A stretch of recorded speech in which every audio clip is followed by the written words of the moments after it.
Come on, who hasn't as a young lad always enjoyed cars? Well, if you don't enjoy cars as a young lad, you haven't been a proper young lad, in my view.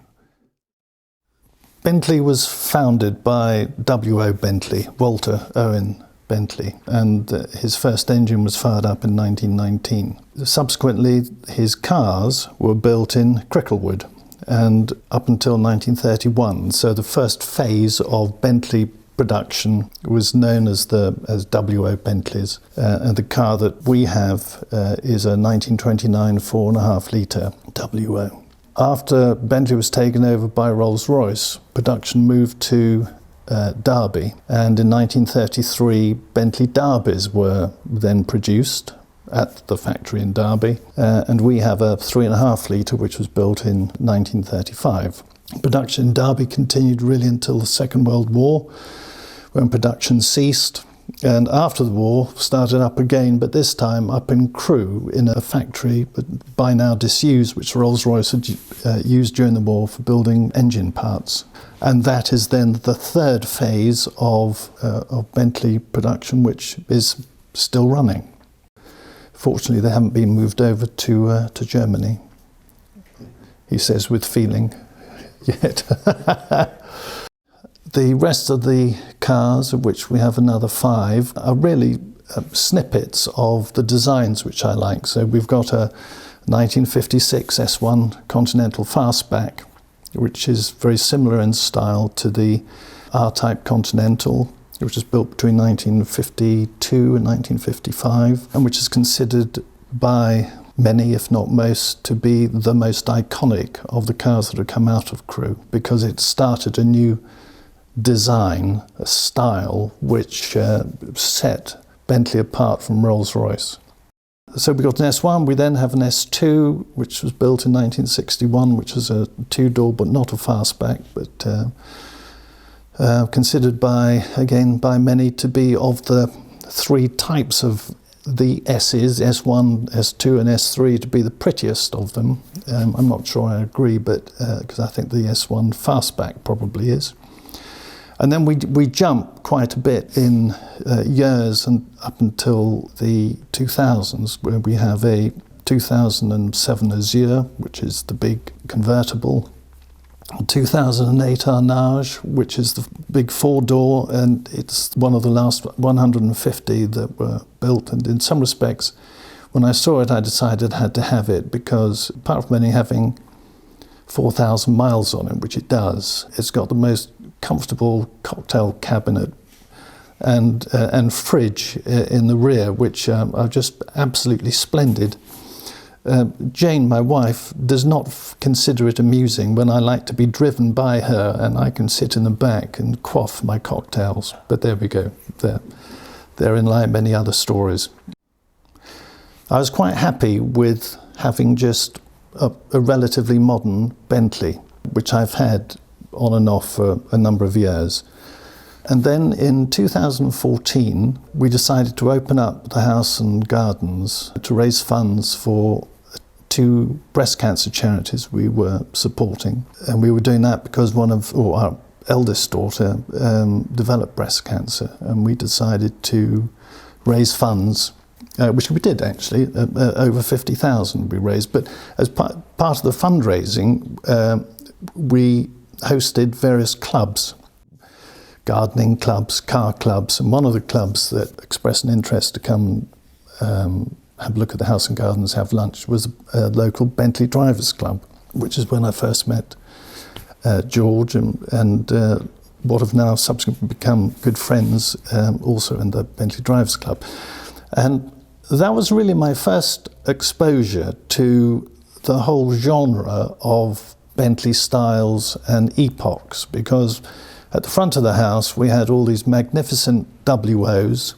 We relegated the newer cars to the side of the house, but notwithstanding, within a couple of 100 yards there were, I think on the day, about 40 or 50 stunning cars, and that rather opened my eyes to the potential of starting a collection, much to my wife's fury.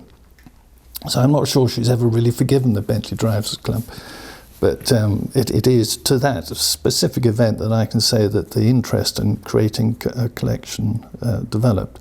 The last edition of which was indeed the WO. And I should say that when I first met George, he was quick to point out that until I was in the sole possession of a WO, I would never be considered a proper member of the club, which I thought at the time was A, rather unkind, and B, a damned expensive prospect. But notwithstanding, I did ask George, I think it was 2 or 3 years later, to keep his eyes open for, well, I really wanted a 4.5. I didn't want a 3 litre because all my various friends advised that the 4.5s have got more grunt in it, and certainly going up hills and etc. would be more comfortable.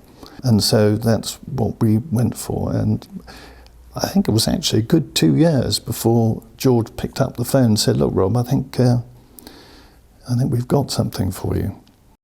What I am looking forward to today is going out in the WO, because I've not had an opportunity to do that because of difficulties with my foot. And so I have, as you know, volunteered George to come down, not only speak knowledgeably about the car, but take me out in it so I can experience firsthand the charms and the excitement of travelling in her. Yes, well, I'm George Klepp. I'm a sort of long-term vintage Bentley enthusiast. I've had vintage Bentleys in my blood ever since I was a kid, and I was infected by them probably when I was about 12. Anyway, the car we found for him was up in Yorkshire. As a broker, I was asked to go and see it because the owner was thinking of retiring and selling it. And I thought, yeah, this is one that might work for Robin. Told him about it, and he said, yes, I'd like to see it. So we went to see it, and he bought it. It's got quite an interesting story in that the original owner was someone called Geoffrey Joel. Now, he was a cousin, I believe, of Wolf Bonato, who was the chairman of Bentley Motors at the time. 4 times winner of the Le Mans race and all this sort of stuff. Very well known sporting personality, car racing, motorboat racing and other things. It found its way to India. According to the records we have, it was never originally registered in this country. It was never registered for the road in this country. There's no registration for it. It appears in all of the company service records in its early life.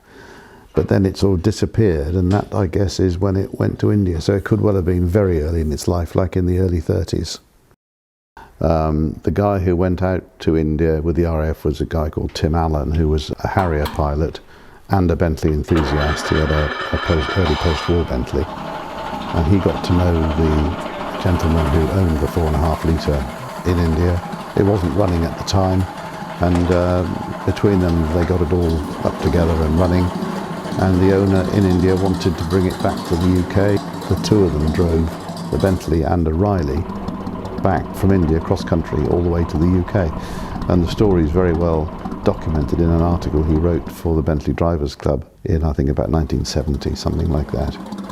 And Tim Allen continued to own the car in Scotland for many years.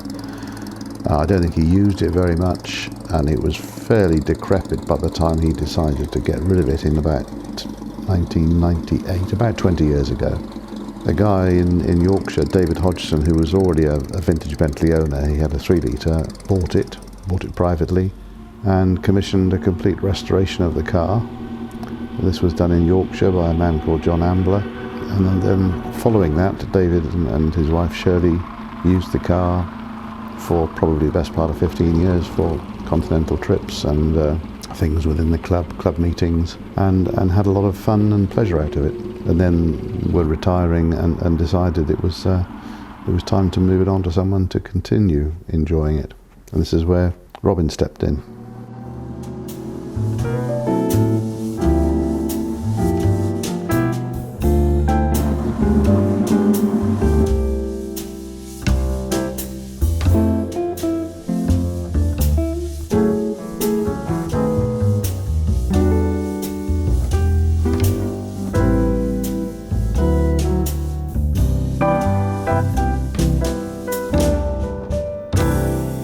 have to accept that I've taken on the accountability for its preservation and continued life, which in itself is quite a responsibility.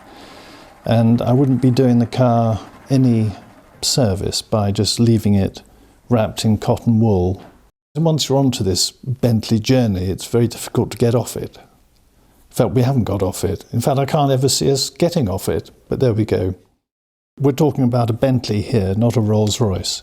Rolls-Royces you're expected to be driven in, Bentleys you expect to drive, and our Bentleys expect to be driven and will be.